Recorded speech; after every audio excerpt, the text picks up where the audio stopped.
Alright, so we're back. It's only been a few days since I released the video for the leg press. I've been getting a lot of questions that weren't addressed in the video, so the purpose of this is to answer some of those questions before people start building it. The number one question that I've been getting is, what is the weight capacity on this thing? That's a great question, really important to know before you start building, and it's something I didn't even think to test out when I was making it. Titan's weight capacity on the Titan Stealth leg press is 500 pounds. I totally think this thing can handle 500 pounds, but I'm going to throw some weights on there and demonstrate and test it out.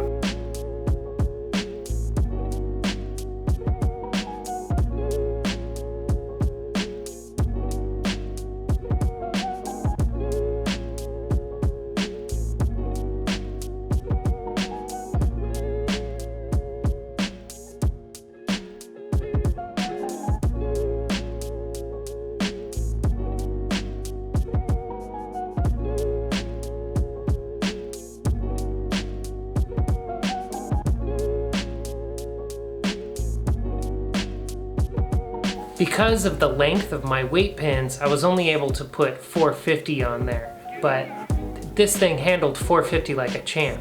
My suggestion, if you're planning on doing that much weight regularly, I would add a couple more mending plates. Anywhere where the wood meets together, any type of joints, I would add additional mending plates just to be on the safe side. I added quite a few, but it doesn't hurt to add more if you're going super heavy often.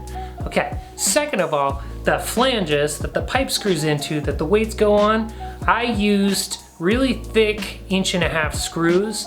If you're going super heavy with it, I would go with longer screws or maybe even shove a bolt through there instead of screws. A couple things that go along with that. My rack's not bolted down. My rack was definitely moving. So, second major recommendation, if you are going heavy or just to be on the safe side in general, if your rack is not bolted down, bolt it down before you use this thing.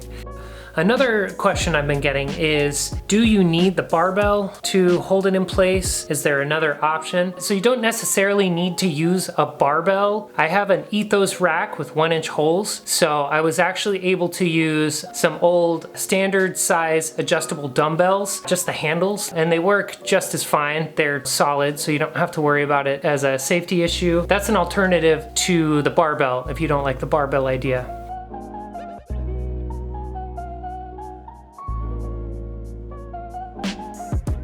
I've gotten a few questions about the resistance curve. It's a really great question. Have no idea what the hell it is or how to test it, but I'm definitely willing to learn. So if you know how I can test the resistance curve, let me know. I'll test it out and I'll update everybody who's curious about that. You know, we'll learn together.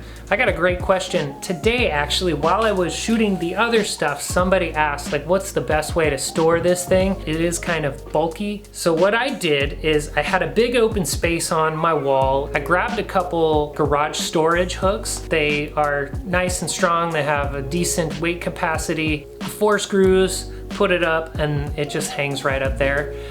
You do want to be careful if you're hanging it that way. The pipes stick out, so don't put it low enough for people to like get jabbed in the eyes or the faces or whatever. Something I would suggest if you're planning on using this for dips is to measure the distance of the dip bars to make sure it's comfortable for you to do dips with. I didn't even think of the dip capability until after I had already built it, and it was sort of like an afterthought. So they were really wide for me, and it was kind of tough to do dips. Today I went through and I measured the distance between the bars, you know, from this end to this end is 29 inches versus my Titan dip attachment is a little narrower. I think it's 26 inches wide from the end to the end. So that 3 inches actually makes a pretty big difference. My mistake was that I didn't think about that beforehand. I didn't measure it out. The weight pins only need to be far enough to fit 2 bumpers. So in the case of the one I made, they can be a bit closer together and it would be more comfortable for me to do dips.